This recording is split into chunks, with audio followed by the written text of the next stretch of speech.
11 reads as follows. Ivangeli ngokubhalwa nguYohane isahluko seshumi nambili indima yethoba ukuya kwindima yeshumi elinanye zifundeka ngolu hlobo. When the large crowd of the Jews learned that Jesus was there, yathi koko imbane enkulu yakumaYuda yakwazi ukuba ulapho. they came not only on account of him, but also to see Lazarus. Yeza ungenganxa kaYesu yedwa yeza ukuze ibone noLazaro whom he had raised from the dead. Lowo wamvusayo kwabafileyo. So the chief priests made plans to put Lazarus to death as well. Kekaloku ababingeleli abakhulu babhunga ukuze bambulale noLazaro. Because on account of him, many of the Jews were going away and believing in Jesus. Ngokuba ngenxa yakhe abaninzi bamaYuda bemka bakholwa kuye uYesu.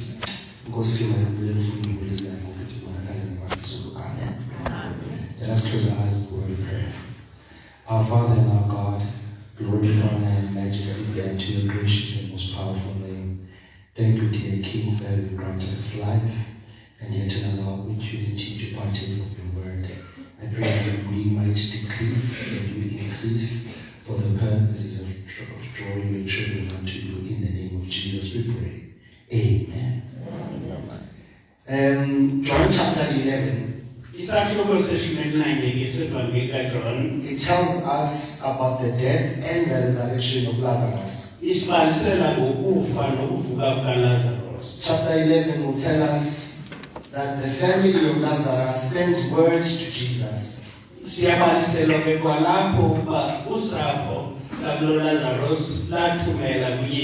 Saying that his friend Lazarus is sick.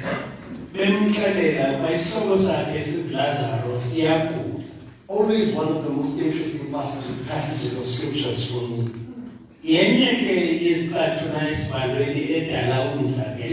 There's an important lesson to learn. That even those who are friends with Jesus get sick.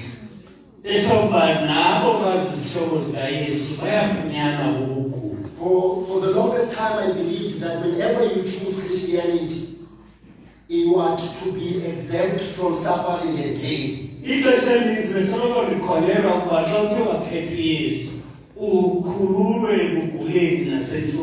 But I realized that as a Christian, you are the best person that qualifies to suffer. Because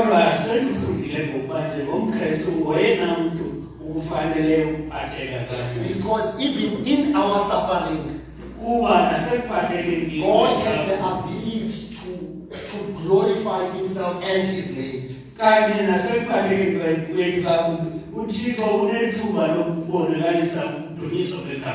The 3 Hebrew boys are thrown into the fire. Outside there's a king who does not believe in his God. But through them being thrown into the fire, the king sees their God. And the following chapter, the king praises and worships the God of the boys.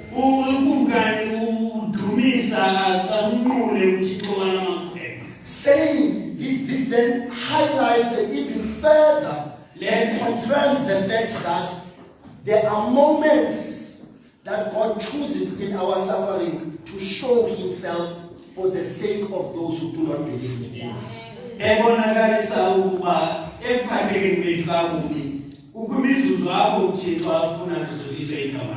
So, Lazarus was sick. They sent word to Jesus Christ to them, hears about this sickness. And take note, it Bible excited. In impendulo ayithumela kuLazaro ithi bakelele ukugula oku akuyelanga bhekane nemvelo. That's That's the answer they receive. Kodwa uLazaro, that side, uPalestine kanene esifa. This becomes a contradiction, but how we funda ibali and we jonga answer kaYesu. Uzawuqala uqonda into yokuba kangathi akazukufa. Akangathi isigula sizudlula ekufeni. Kodwa uthi ukugula kona akuzithini kanene akuzukokhela ekufeni. In other words, the sickness won't end in death, but it will lead, rather it will pass by ekufeni. So uthi Yesu nayivezayo is that akanayo wena ingxaki nokufa, ne? Akanayo ingxaki nokufa. Uzamvusa uLazaro, but it is a must that he passes through death for the purposes of the glorification of the name of God. Mandahamba ndatsho that yes izulu belinakukhetha ifamily esibhetele lakhetha ifamily yakuLazaro, and here's why. kuLazaro uYesu was a constant visitor. Siyabona? uYesu was a what? A constant visitor. Mandithethe lento whenever ikhaya lakho linayo indawo kaThixo, ne? uThixo will constantly choose ikhaya lakho as a means yokuzukisa igama lakhe. Siyabona? And indlela yokuzukisa igama lakhe won't always come in the form of izinto ezilungileyo. Sometimes it would be the death of your loved one. Yazi there are moments apho uThixo avume kulahleke uswele umlingani wakho ungathandanga wena kodwa izulu lithetha lijonga labona into okubana owona muntu uright onakuyihandlisha le punch nguwe kuba wena usituated next to a person izulu lincwase ukumzuza. So likhethe into okubana kwehle isihlo sokufa in your own home, also that kube umuntu ozozuzeka in your community. Antange lula kodwa iyenzeka. But the text says Lazarus died. Wow. Now, one of the most interesting things for me is this. It's this one point, in fact. When you read about the visits of Jesus, you would find out that whenever he went there, he would teach. So the family of Lazarus were well acquainted with the word of God, and they were well acquainted with the voice of Jesus. Not only that, but they would be obedient to the voice and the word of God. So when heaven wanted to choose a person that is going to die for the sake of the glory of God, heaven chose Lazarus. Lazarus, who was obedient to God once he was living, so that even in death, when Jesus calls out to Lazarus in the grave, he might equally be obedient even in death. Allow me to say, you do not resurrect if you do not recognize the voice of the Master. And second, you do not resurrect unless you are an obedient servant of the voice of the Master. So therefore, let me say this. Maybe my dictator response is that okay? Gashoela response is that's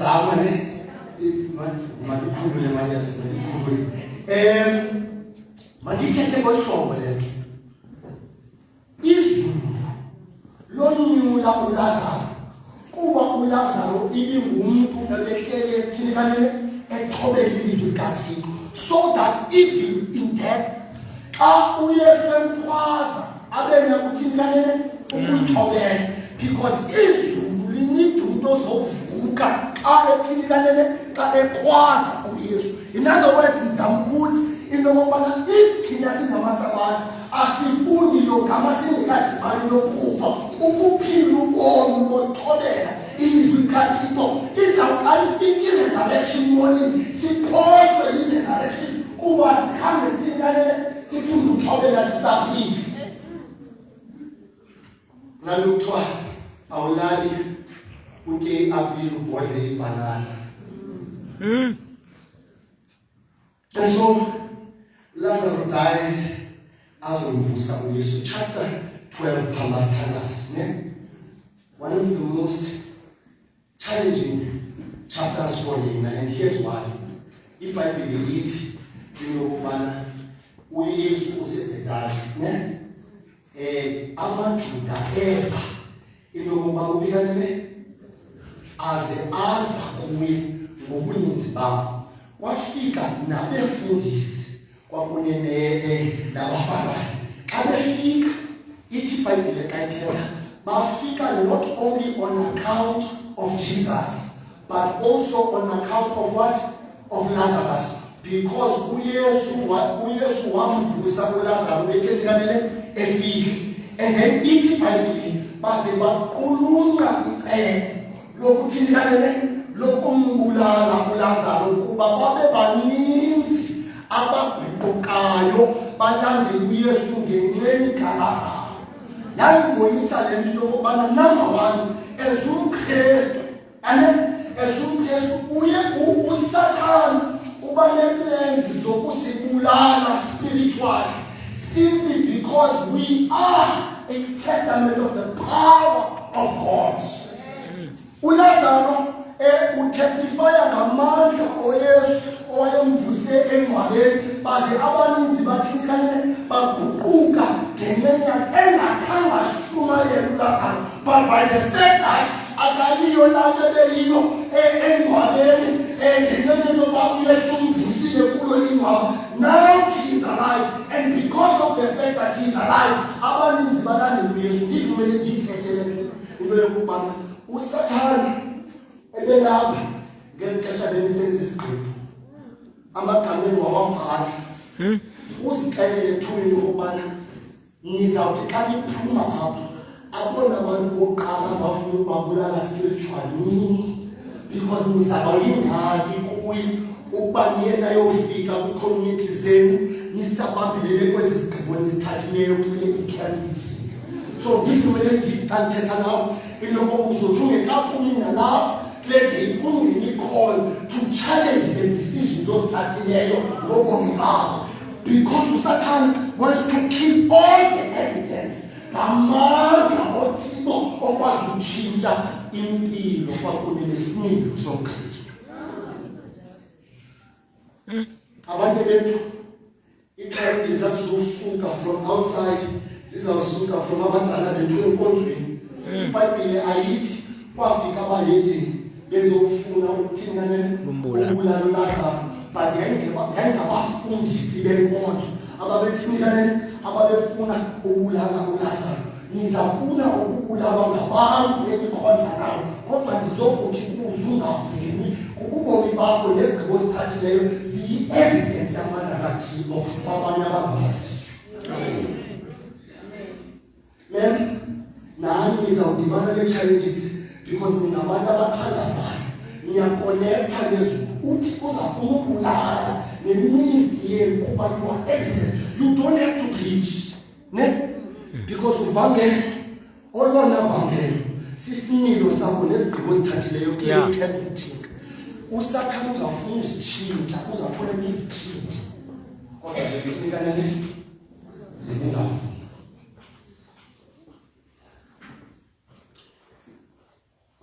Asivala sizawuthandaza. uLazarus is a servant of God.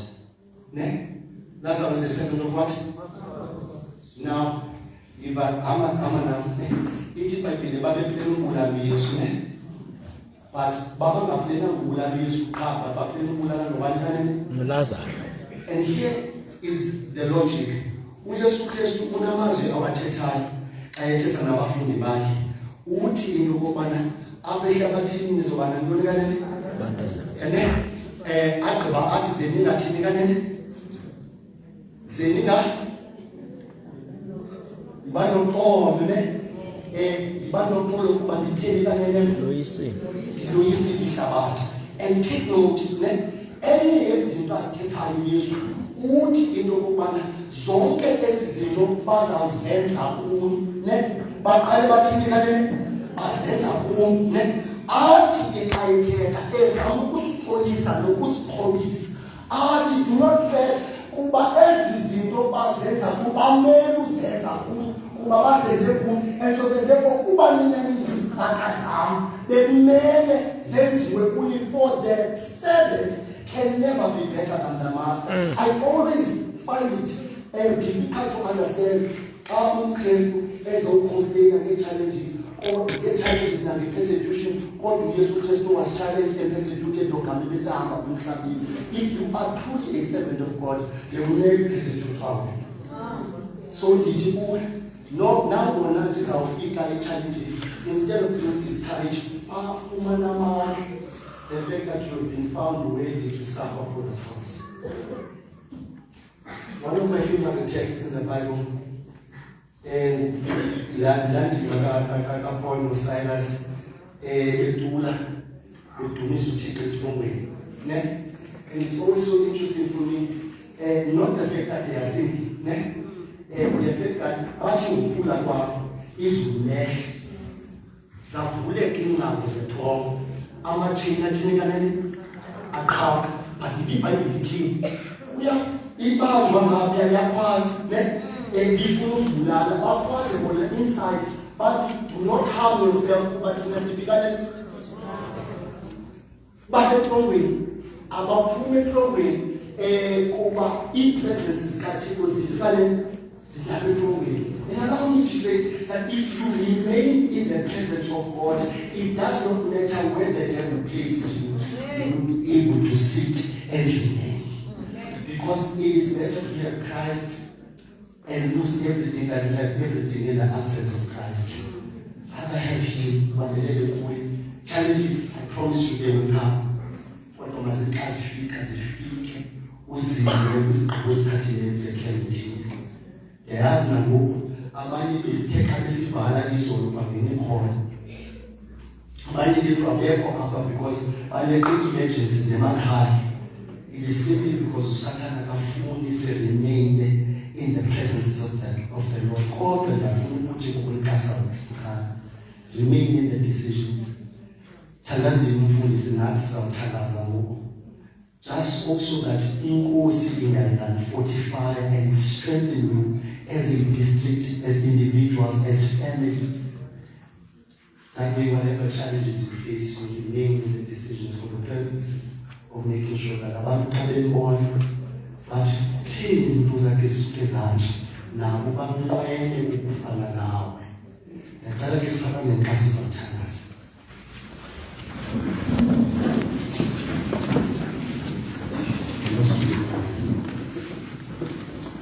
Our God and our King, we humble ourselves before your throne of grace and mercy, King of Kings. We are grateful, Jehovah, for the gift of life. We are grateful, King of Kings, for the opportunity of prayer. Thank you, dear God, for this community. Thank you, Father God, for the insight and plunge. Thank you, dear God, for not allowing us to make decisions for you. The answer is in your Bible. Abanye sizakasuka, we are going to be hit with so many challenges, Lord. Some of us understand it's going to be a temptation of laziness, Lord. Sithi ngokusebenzisa inqwelo uthetha ngawo ngokusiyama. Anye sizawuzilibala ngoze nezinto ezithethwa apha ngokusi. Kodwa isicelo sami sibe Thixo, fortify ingqondo zabantwana bakho. Inhliziyo zabo ngokusiyama, inhliziyo zabo abazingazinza kuwe ngokukhanya. Ndiyacela Thixo omngcwele, imbue your children with the power of the Holy Spirit. Because ndiyayazi ukuba sometimes people ungabikho ukuma Thixo Nkosi imimoya yehlabathi kuhle. Threatening, dear God, to shift our positions. Help us remain in you. All for the purposes of those who do not know you, and equally to make sure that we do not part ways with you and lose our salvation in the process.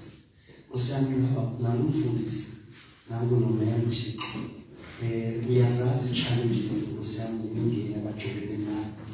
Isicelo sami siselokuba usubona ngokusandla sakho over them and continue to bless their home and bless the work of their hands. Whenever they pray, dear God, in the presence of the angels, constantly flocking people and their king, and whenever people are talking about them behind their backs, most I know that you will be in those rooms and in those spaces to defend them, King of Kings.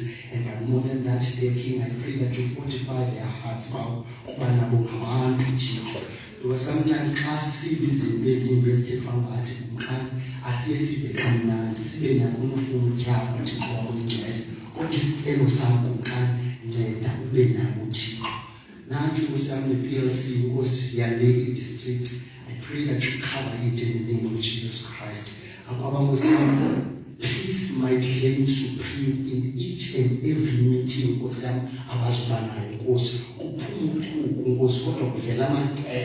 so that Lady District was in